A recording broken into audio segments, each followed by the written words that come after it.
मैं आपसे ये पूछना चाहूंगा, कोई ऐसे कोई जो आपने टफ टाइम देखा या कुछ कोई रफ रोड अगर आप कोई शेयर करना चाहोगे कि हाँ मेरा ये जो जर्नी में रफ रोड्स आए या कोई रफ सरफेस आपने गो थ्रू किया, if there is some tough situation you like to talk about. Sir, सबसे ज्यादा मेरे लिए टफ टाइम था एक दिन। मुझे याद है कि शुरू का 1 साल मुझे कोई नहीं जानता था, कोई नहीं पहचानता था। 1 साल, 2 साल, 3 साल मैंने बहुत स्ट्रगल किया है, बहुत मेहनत करी है।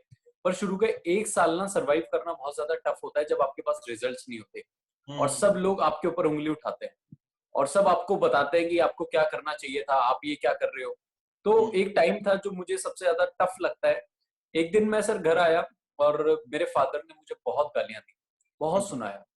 मुझे कभी उनका बुरा नहीं लगता था, कभी उनकी बात का, बट उस दिन मुझे बहुत लगा और मैंने सर उस दिन अपना घर छोड़ दिया था। मैं 3 दिन अपनी डाउनलाइन के घर जाके रहा था क्योंकि मुझे उनकी बातें बहुत ज्यादा पिंच हुई थी। अब मैं इसमें एक चीज बोलना चाहता हूँ, अगर मेरी जगह कोई और होता, जब उनके पेरेंट्स उन्हें मना करते हैं तो वो वेस्टीज छोड़ देते।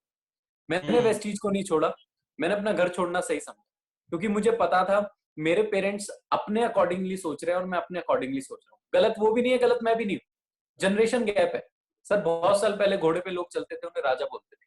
आज कोई घोड़े पे चले उसे बैंड वाला बोलते हैं। तो वो अपनी जगह ठीक है, मैं अपनी जगह ठीक हूँ। बट मैं ये चाहता था कि मुझे पता था कि मुझे अगर थोड़ा समय मिल जाए तो आई प्रूव माई सेल्फ। तो वो मैंने जब घर छोड़ा था, मैं डाउनलाइन के घर जाके रहा था। वो मेरे लिए बहुत ज्यादा टफ था और उससे भी ज्यादा टफ सर जब अपने लोग आपका साथ छोड़ देते हैं, वो भी बहुत ज्यादा टफ होता है। बट मैं हमेशा एक लाइन बोलता हूँ, हर एक फ्रेंड कमीना होता है। जब आप अपनी सक्सेस को पाते हैं, हासिल करते हैं, तो वो सारे लोग वापस आ जाते हैं। करेक्ट। सारे लोग वापस आ जाते हैं।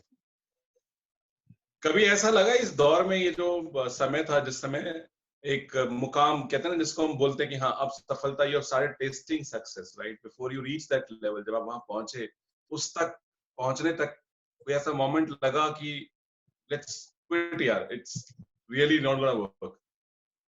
सर, जब इंसान की सबसे बड़ी प्रॉब्लम है उसमें पेशेंस नहीं होता। जो मुझे लगता है अगर आपको सक्सेस चाहिए, आपके अंदर पेशेंस भी होना चाहिए। तो अब भी आज हम कोई बीज डाले और हम उम्मीद करें कि एक दिन बाद, एक हफ्ते बाद, 2 हफ्ते बाद वो पेड़ बन जाए, पौधा बन जाए, दैट्स नॉट पॉसिबल। ऐसा सबके साथ ही होता है जब उसे फील होता है। मेरे साथ भी सर एक दिन ऐसा हुआ जब मुझे ये लग रहा था कि कुछ भी चीजें मेरे अकॉर्डिंग नहीं चल, कुछ भी मेरे मतलब मुझे ऐसा लग रहा है मैं इधर जा रहा हूँ तो चीजें इधर जा रही है, अपोजिट डायरेक्शन में जा रही है। तो मैं एक दिन घर आया So और everything मैंने, was opposite to you, everything was testing you.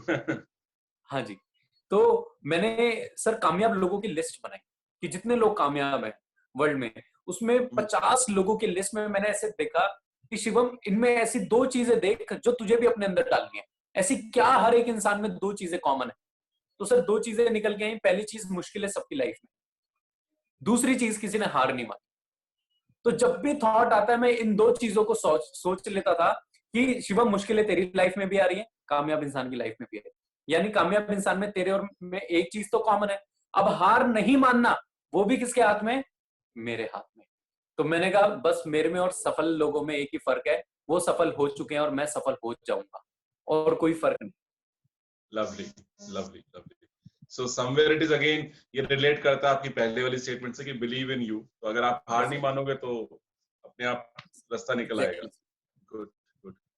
तो जैसा आपने बताया कि फैमिली साइज भी किया या आपको बहुत स्कोल्ड भी किया, डांटा भी आपको, तो क्या शुरू से ही सपोर्टिव नहीं थे या मतलब बीच में जब रिजल्ट नहीं आया था तब सपोर्टिव नहीं थे या कैसे था?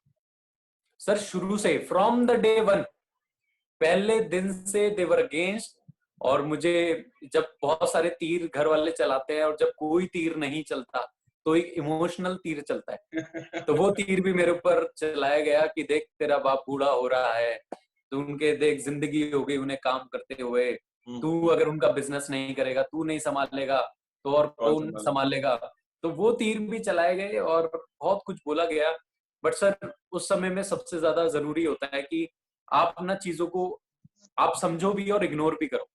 राइट। अगर आपको, मैं आपसे आपके थ्रू बोलना चाहूंगा, सबको सचिन तेंदुलकर 10वीं क्लास में फेल हुआ था, बट सबको, सारी दुनिया को पता है, पर सचिन तेंदुलकर घर जाके बहुत रोया।